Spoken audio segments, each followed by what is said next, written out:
Paper 3 जैसी करनी वैसी भरनी पढ़ेंगे। जंगल में हलचल शुरू हो गई थी। बरसात का मौसम आने वाला था। सभी जानवर अपने अपने काम में लगे थे। जंगल में हलचल शुरू हो गई थी। जंगल में सब लोग अपना अपना काम करने लगे थे, इधर उधर भाग दौड़ रहे थे, तो हलचल शुरू हो गई थी। बरसात का मौसम आने वाला था। बरसात का मौसम आने वाला था, इसलिए सब लोग अपने अपने काम में लगे हुए थे। सभी जानवर अपना घर और अपने खाने के लिए सामान इकट्ठा करने में लगे हुए थे। बया अपना घोंसला बना रही थी। खरगोश अपना घर ठीक करने में लगा था। बया एक पक्षी होता है, वो अपना घोंसला बना रहा था। आप लोगों ने खरगोश को देखा होगा। खरगोश भी अपना घर ठीक करने में लगा था। गौरैया और गिलहरी भी अपने घर के लिए ज़रूरी सामान जमा कर रहे थे। गौरैया नाम का एक पक्षी होता है वो, और गिलहरी आप लोगों ने देखा होगा, पेड़ों पर घूमती रहती है इधर उधर। वो भी अपने घर के लिए ज़रूरी सामान इकट्ठा कर रहे थे दोनों मिलके। चींटियाँ भला कैसे पीछे रहती। चींटियाँ जो छोटी छोटी होती है, ब्लैक कलर की और रेड कलर की भी होती है, वो दोनों घूम रही थी वो कैसे पीछे रहती, इसलिए वो लोग भी अपने अपने काम में लग गए थे। वे भी कतार बनाए घूमती और खाने का सामान अपने बिल में जमा करने में जुटी रहती। कतार मतलब लाइन, पंक्ति। वो भी लाइन बना के घूम रही थी और अपने लिए खाना जमा कर रही थी। सभी चाहते थे कि वर्षा ऋतु आने से पहले खाने और रहने की तैयारी कर लें। सभी चाहते थे, जो जंगल में जितने भी जानवर रहते हैं सभी लोग चाहते थे कि हम लोग वर्षा ऋतु आने से पहले, मतलब बरसात का मौसम आने से पहले अपने लिए खाना और रहने की तैयारी कर लें। मनमौजी टिड्डे को वर्षा की जरा भी चिंता नहीं थी। मनमौजी मतलब अपनी मन की करने वाला। टिड्डा देखा होगा आप लोगों ने, ये टिड्डा है, और वो उसको ज़रा सी भी चिंता नहीं थी कि वो क्या कर रहा है। उसको ना खाने की चिंता थी ना रहने की चिंता थी। वह निठल्ला इधर उधर घूमता रहता। निठल्ला मतलब बिना काम का। वह बिना काम के इधर उधर घूमता रहता था। हरे हरे पत्तों पर बैठकर झूला झूलता और गीत गाया करता। हरे हरे पत्तों पर, किसी भी पेड़ पर के हरे पत्तों पर वो बैठ जाता था और झूला झूलता रहता था और अपना गाना गाते रहता था। यही नहीं, काम करते जानवरों की हंसी उड़ाता। एक दिन बया से बोला। वह खुद तो कुछ काम करता नहीं था और दूसरे जानवर जब काम करते थे उनके काम में दखलंदाजी करता था और उनको परेशान करता रहता था। बया बया क्यों करती तू इतना काम, घर बनाने से क्या होगा तेरा नाम। आजा मिलकर खेले खेल, नाचे झूमे करके मेल। एक दिन वो बया के पास गया। बया जो पक्षी होता है वो अपना काम कर रही थी और उसके पास गया और उससे बोला, बया बया तू करती इतना काम। बया तू इतना काम क्यों करती है, घर बनाने से होगा क्या तेरा नाम। जब तू अपना घर बना लेगी तो क्या तेरा नाम होगा, तू क्यों इतना काम कर रही है। आजा मिलकर खेले खेल, नाचे झूमे करके मेल। आजा हम लोग मिलकर खेलते और नाचते और झूमते हैं। बया ने टिड्डे की तरफ देखा तक नहीं, वह अपने काम में लगी रही। एक दिन टिड्डा चींटियों के पास गया और बोला।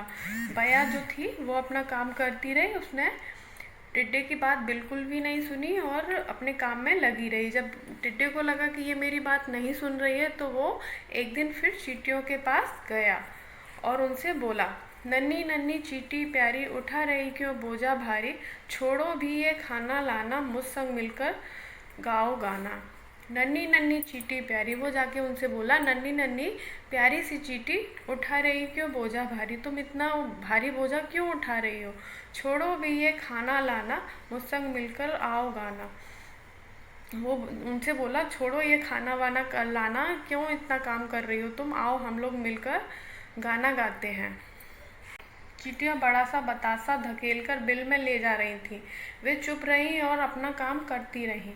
चींटियाँ, एक बतासा आप लोगों ने देखा होगा, वो कहीं से उनको मिल गया था, उसको धकेलती हुई सब लोग मिलकर अपने बिल की तरफ ले जा रही थी। उन्होंने भी उसकी बात नहीं सुनी और वो अपना काम करती रहीं। टिड्डा गिलहरी के पास गया, उससे कहने लगा।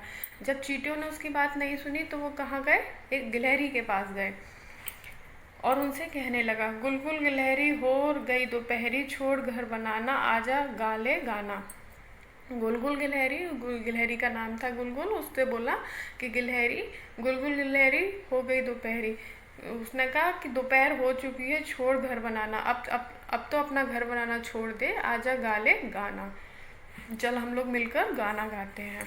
गिलहरी कुट-कुट करती चली गई, उसने टिड्डे की तरफ पलट कर भी नहीं देखा। गिलहरी ने भी वही काम किया जो बया और चींटियों ने किया था, उन्होंने भी उसकी तरफ नहीं देखा और ना उसकी बात सुनी, और वह भी वहाँ से चली गई। थोड़े दिनों में बारिश शुरू हो गई, मूसलाधार पानी बरसा, सारे पशु पक्षी अपने अपने घरों में जा बैठे। टिड्डा भला वहाँ कहाँ जाता, उसका ना कोई घर था ना कोई ठिकाना। थोड़े दिनों में बारिश शुरू हो गई। थोड़े दिनों में क्या हुआ, सबने अपने अपने घर बना लिए, अपने लिए खाना इकट्ठा कर लिया, और कुछ दिनों बाद बारिश का मौसम भी आ गया और बारिश शुरू हो गई। मूसलाधार पानी बरसा। मूसलाधार पानी मतलब मूसलाधार बहुत तेज बारिश होना, जिस सारे पशु पक्षी अपने अपने घरों में जाकर बैठे। अब सब लोगों ने अपना अपना घर तैयार कर लिया था, इसलिए सब लोग अपने अपने घरों में जाकर बैठ गए। टिड्डा भला कहाँ जाता, टिड्डा ने तो अपना घर नहीं बनाया था, तो अब वो कहाँ जाता। उसका ना कोई घर था ना कोई ठिकाना, उसका ना तो कोई घर था और ना कोई ठिकाना था। वह पानी में भीगता रहा, हवा चली तो ठिठुरने लगा। अब वह पानी में भीगता रहा, और जब हवा चली तो उसको ठंड लगने लगी। जब बारिश होती है हम भीग जाते हैं, उसके बाद जब हवा चलती है तो हमें क्या लगता है, ठंडी लगती है और हम ठिठुरने लगते हैं। खाने को भी कुछ ना था, उसके पास खाने के लिए भी कुछ नहीं था, क्योंकि उसने अपने लिए भोजन इकट्ठा ही नहीं किया था। वह भोजन की तलाश में भटकने लगा, उसे कुछ ना मिला, चारों तरफ पानी ही पानी था। अब उसने भोजन अपने लिए इकट्ठा नहीं किया था, तो इसलिए उसको कुछ भी खाने को नहीं मिला और वो चारों तरफ खाने के लिए भटकने लगा। वह रोता हुआ चींटियों के पास पहुंचा और कहने लगा, वह रोने लगा और चींटियों के पास पहुंचा और उनसे कहने लगा, प्यारी नन्ही चींटी रानी, मुझे प्यारी नन्ही चींटी रानी, खाने को कुछ दे दो, वरना भूखा मर जाऊंगा, थोड़ी दया तो कर दो। वो चींटियों के पास गया और उसने कहा, प्यारी नन्ही चींटी रानी, प्यारी छोटी सी चींटी रानी, खाने को कुछ दे दो, मुझे कुछ खाने को दो, वरना भूखा मर जाऊंगा। अगर तुम मुझे खाने को नहीं दोगी तो मैं भूखा मर जाऊंगा, थोड़ी दया तो कर दो, प्लीज़ मुझे कुछ खाने को दो, नहीं तो मैं भूखा मर जाऊंगा। चींटियों ने उत्तर दिया, मेहनत जब तुमको करनी थी तुम गाना गाते, हम पर बैठे हंसते रहते, अब क्यों हो पछताते। चींटियों ने उसकी बात सुनी और उन्होंने उसकी बात का उत्तर दिया, मेहनत जब तुमको करनी थी, जब आपको मेहनत करनी थी तब तुमने मेहनत नहीं की, तब तुम गाना गाते, तब तो तुम बैठ के सबके ऊपर हंस रहे थे और गाना गा रहे थे, हम पर बैठे हंसते रहते। हम लोग जब काम कर रहे थे हमें देख देख कर खूब हंस रहे थे, अब क्यों हो पछताते। अब तुम क्यों पछता रहे हो, अब तुम्हें अपनी गलती का एहसास क्यों हो रहा है। टिड्डा बड़ा शर्मिंदा हुआ, वह पछता रहा था, बोला। टिड्डा को जब चींटी की बात जब टिड्डे ने सुनी तो उसको बहुत शर्मिंदगी हुई और अब वो पछता रहा था, अपनी गलती का उसे एहसास हो रहा था।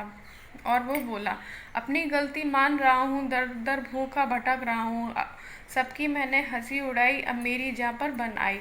अपनी गलती को मैं मान रहा हूँ, दर दर भूखा भटक रहा हूँ, मुझे अपनी गलती का एहसास है और मैं अब दर दर भटक रहा हूँ। दर दर मतलब जगह जगह, इधर उधर मैं भटक रहा हूँ, सब की मैंने हंसी उड़ाई, सब पर मैं हंसा, इसके लिए मुझे माफ़ कर दो, अब मेरी जान पर बनाई। अब मैं भूखा हूँ, अगर मैं कुछ दिन और खाना नहीं खाऊंगा तो मैं भूखा मर जाऊँगा। जान पर बनाना मतलब मैं मर जाऊँगा, मेरी जान पर बन आई है। चींटियाँ बोली, जैसी करनी वैसी भरनी, बूढ़े गए हैं कहकर, पूरी गर्मी गाना गाया, नाचो अब जी भरकर। जैसी करनी वैसी भरनी, जैसा हम करेंगे वैसा ही हमें भरना पड़ेगा, मतलब जैसे हम काम करेंगे वैसा ही हमें उसका फल मिलेगा। अगर हम अच्छे से पढ़ाई करेंगे तो उसका रिजल्ट भी अच्छा आएगा, अगर हम नहीं पढ़ेंगे तो क्या हो जाएगा, हम फेल हो जाएंगे। बूढ़े गए हैं कहकर, पूरी गर्मी गाना गाया, नाचो अब जी भरकर। जो बूढ़े लोग होते हैं, पहले के जो लोग हैं, वो कह के गए हैं, पूरी गर्मी गाना गाया, नाचो अब जी भरकर। तुमने पूरी गर्मी के मौसम तो सिर्फ गाना ही गाया है, अब तुम क्या करो, अब बारिश के मौसम में जी भरकर नाचो। यह कहकर चींटी अपने बिल का दरवाज़ा बंद करने लगी। तभी एक चींटी बोली, रुको। यह इतना चींटी ने उसको समझाया और बोला, तो इतना बोलकर उसने क्या किया, अपने बिल का दरवाज़ा बंद करने लगी। तभी एक चींटी बोली, रुको, टिड्डे ने अपनी गलती मान ली है, यह मुसीबत में है, हमें इसकी मदद करनी चाहिए। और एक चींटी उसमें से बोली कि टिड्डे ने अपनी गलती को मान लिया है, अब यह मुसीबत में है, ये मुश्किल में है, हमें इसकी क्या करनी चाहिए, मदद मतलब सहायता करना, उसकी मदद करनी चाहिए, हेल्प करनी चाहिए। चींटियों ने टिड्डे को खाना और रहने की जगह दे दी। चींटियों ने उस पर दया की और उसको खाने के लिए और रहने के लिए अपने घर में जगह दे दी।